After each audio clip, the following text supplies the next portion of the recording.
का जो सोच है ना, वो ब्रांडेड कपड़े भले पहन ले, लेकिन उनका सोच ब्रांडेड नहीं हो सकता है। वो भले कहें कि वो बहुत अच्छे फैमिली से आते हैं, बहुत पढ़े लिखे हैं, एक अच्छे सोसाइटी में रहते हैं, लेकिन उनका सोच बदलने के लिए शायद अभी उनका एजुकेशन है जो वो सफिशिएंट नहीं है, उनका माहौल जो है वो शायद नहीं उस लायक नहीं है। क्योंकि कुछ भी हो गया वो इतना, लेकिन उनका सोच नहीं बदला। कैसे कैसे लोग हैं, मुझे तो सोच के भी हंसी आती है ऐसे लोगों पे। हेलो नमस्कार दोस्तों, कैसे हैं आप लोग? उम्मीद करती हूँ आप लोग बहुत अच्छे होंगे। तो मेरा नाम प्रिया शर्मा है और मैं अपने ब्लॉग में आपका स्वागत करती हूँ। तो दोस्तों, मैं आज एक ऐसे टॉपिक पे आपसे बात करना चाह रही हूँ जो सुनने के बाद या तो आपको थोड़ा सा अजब लगेगा, या तो हो सकता है कि जैसा मैं फील की आपको भी वैसा फील हो, या तो हो सकता है कि आप क्या फील करेंगे ये तो आपको पता होगा। अब मुझे कमेंट करके बताइएगा। तो दोस्तों, आज मैं एक मंदिर गई थी। एक छोटा सा मंदिर है, नीचे शंकर भगवान का मंदिर है, वहाँ पे मैं गई थी पूजा करने। वहाँ पे मुझे कुछ इस टाइप की औरत मिली, कुछ ऐसी लेडीज़ मिली जिनकी बातें सुन के ना मेरा जो दिमाग था ना शून्य रह गया। तो आप सोच रहे होंगे कि वो बातें कौन सी थी, क्या था ऐसा बात जो उनकी बातें सुन के मेरा दिमाग शून्य रह गया।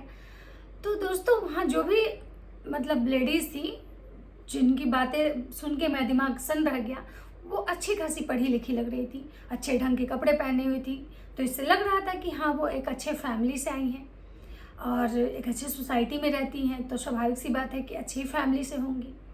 लेकिन उनका सोच इतना छोटा था ना कि उनके जो कपड़े ब्रांडेड थे ना, उनके छोटे सोच के आगे सब बेकार थे। वो एक लेडीज से बात कर रही थी, और वो लेडीज से बात कर रही थी तो वो क्या बोल रही थी कि बाप रे, मेरी 4 बेटियों के बाद बहुत दिखाव सुनाव करना पड़ा, बहुत झाड़ फूक करवाए तो मेरा बेटा हुआ फाइनली।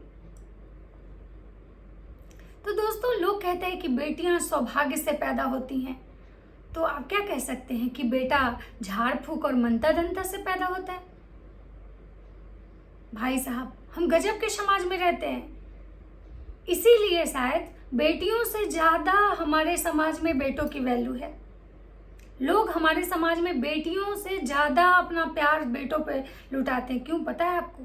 क्योंकि बेटियां तो सौभाग्य, इसलिए क्योंकि बेटियां तो भगवान के आशीर्वाद से पैदा होती हैं, और बेटे जो होते हैं वो केला बताशा नारियल चढ़ाने से होते हैं, तो उनके वैल्यू तो ज़्यादा होंगे ही। तो सोचिए, आज हमारे समाज में इतने पढ़े लिखे होने के बावजूद भी लोग इस चीज़ को मानता है कि बेटियों का जो जन्म होता है ना, वो तो ऐसे ही हो गया, और बेटे जो होते हैं ना, वो बहुत दिखाओ सुनाओ मनता दंता से पैदा होते हैं। और लास्ट में आप क्या होता है आपको पता है? जो बेटियां ऐसे ही भगवान के आशीर्वाद से पैदा होती हैं ना, वही बेटियां लास्ट तक अपने माँ बाप का कद्र करती हैं, इज्जत करती हैं, उनको सम्मान देती हैं और हमेशा उनके सुख दुख में खड़ा होती हैं।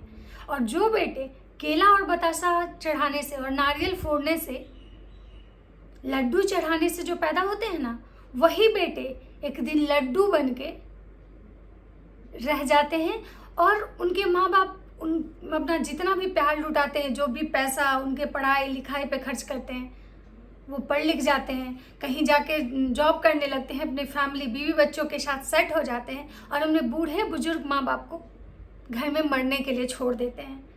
लेकिन बेटियां जिनको माँ बाप कुछ नहीं देते हैं, बहुत ऐसे भी माँ बाप हैं जो अपनी बेटियों को ठीक से पढ़ाते लिखाते तक नहीं हैं, लेकिन उसके बावजूद भी उनकी बेटियां हमेशा उनके सुख दुख में उनके साथ खड़ी होती हैं।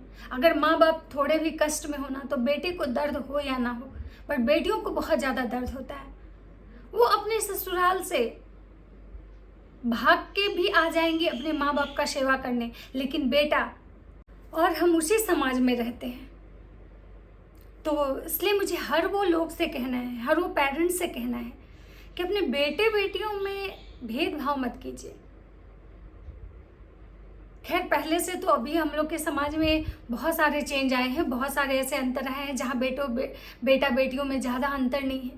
लेकिन हाँ, हम लोग के जनरेशन का जो टाइम था, जब हम बच्चे थे, छोटे थे, गांव में रहते थे, वहाँ भी बहुत सारी ऐसी चीज़ें देखने के लिए मिलता था। अरे मुझे मेरे घर में भी झेलने के लिए मिलता था। लेकिन हाँ, मेरी माँ ऐसा नहीं कहती थी। मेरी दादी जो ओल्ड जनरेशन की थी वो बहुत बेटा बेटियों में अंतर करती थी। हाँ, मेरा आप लोग से यही कहना है कि आप लोग ऐसा मत कीजिए। और मैं ज़्यादा तो कुछ नहीं कहूँगी क्योंकि ज़्यादा आप लोग खुद समझदार हैं। तो मैं अपने ब्लॉग में आज यहीं तक, मतलब मैं ज़्यादा तो कुछ नहीं कहूँगी क्योंकि आप लोग खुद बहुत समझदार हैं। लेकिन मैं जो देखी, जो मैं सुनी, जो मुझे फील हुआ, तो मुझे अच्छा नहीं लगा, इसलिए मैंने आप लोग के साथ ये शेयर किया।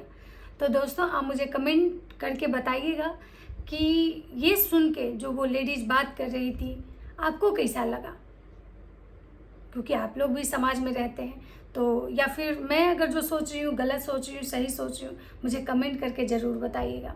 तो इस ब्लॉग में इतना ही, मिलते हैं अगले ब्लॉग में। राधे राधे।